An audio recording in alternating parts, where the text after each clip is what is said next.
Bonsoir à toutes et à tous, j'espère que vous allez bien. Ce soir, j'aimerais vous parler d'un film que j'ai vu il y a 2 jours de cela.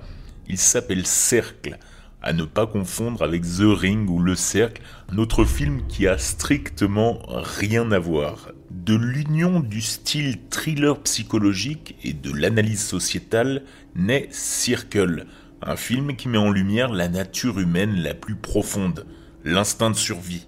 Le pitch, je vous la fais courte, c'est un groupe d'étrangers, personne ne se connaît, ils sont enfermés dans une pièce mortelle et ils doivent choisir qui parmi eux mérite d'être épargné. C'est la description de Circle que vous trouverez sur Netflix, un film indépendant qui retravaille le classique The World to the Jury, sorti en 1957 dans une tonalité de science-fiction. Parmi les nombreux acteurs, on retrouve Carter Jenkins, qui a joué dans Aliens in the Attic, Lawrence Kao, dans Wu Assassin et The Walking Dead, Julie Benz dans Dexter et Michael Nardelli dans Revenge.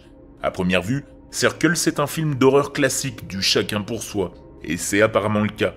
Mais il cache bien plus que cela. Le film m'a intrigué. Si l'homme est social par nature et qu'il doit prendre des décisions collectives, comment va-t-il en même temps veiller à son propre intérêt pour assurer son salut ? Le thriller psychologique aux accents de science-fiction analyse la psyché de l'individu dans la société. Qui est digne de juger les autres ? Les scénaristes, réalisateurs et monteurs du film sont Aaron Hahn et Mario Macchione qui ont travaillé ensemble sur ce film qui a débarqué sur Netflix en 2015. Alors c'est un thriller particulièrement anxiogène, tant par le décor que par les sons. Je vais vous en faire écouter un, tiens. Ce bruit de buzzer, c'est quand quelqu'un se fait tuer dans le film. Je vais vous expliquer un petit peu plus. Toute cette histoire se déroule dans une immense salle obscure, à la fois vaste mais pourtant oppressante. L'angoisse est surtout soulignée par le bruit du chargement du dôme avant le lancement du rayon mortel, dont on ne sait pas jusqu'au dernier moment qui il touchera mortellement. C'est le bruit que vous venez d'entendre. Cette fois-ci, pour détailler un peu plus, ce sont 50 inconnus qui se réveillent dans une pièce disposée en 2 cercles concentriques, au centre desquels se trouve un dôme noir. Toutes les 2 minutes environ, un rayon provenant de l'objet mystérieux tue un individu, plongeant forcément tout le monde dans la panique. Il apparaît rapidement que les morts ne sont pas aléatoires. C'est le groupe qui décide qui vit et qui meurt. Et la lutte pour la survie commence. Alors chacun essaie de convaincre les autres qu'il est digne de continuer à vivre et qu'il doit être le dernier debout. Le temps dans lequel se déroule l'histoire, il est assez court. En effet, Circle raconte l'aventure macabre des 50 participants presque en temps réel, en même temps qu'on le regarde. Négociations, les disputes et les cris maintiennent un rythme serré afin de souligner le peu de temps dont disposent les prisonniers. Aux affrontements verbaux enflammés s'oppose l'immobilité physique de chacun, puisque chacun est enfermé dans son propre cercle rouge sans pouvoir avoir aucun contact physique avec les autres protagonistes. L'oppression mentale de Circle rappelle aussi l'atmosphère du film culte de 97 que certains auront reconnu, le cube dans lequel les protagonistes sont obligés de s'analyser. Ce sont donc 1h30 de dialogue qui dissèquent la psyché et qui essayent d'interpeller le spectateur et de le faire réfléchir sur ce que signifie vraiment être humain.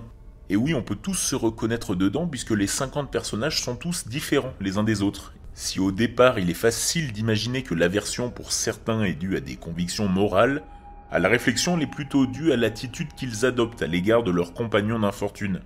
Chacun essaye de convaincre les autres qu'il est digne de vivre, qu'il aime et qu'il est aimé, qu'il est bon, qu'il apporte de la valeur, qu'il est dans le vrai, tout cela de manière égoïste en ne voyant que ce qu'il y a en soi et jamais en l'autre. En analysant le film plus en détail, nous voyons que Circle décrit différentes étapes au cours desquelles les personnages tentent de comprendre et de résoudre la situation. Au début, les persos sont désorientés, dans cette chambre noire de la mort, où ils se trouvent, ils se posent des questions légitimes. Où je suis ? Pourquoi est-ce qu'ils m'ont emmené ? Pourquoi moi ? Qu'est-ce qu'on a en commun ? L'intrigue se précise lorsque les protagonistes réalisent que c'est le groupe qui choisit la victime.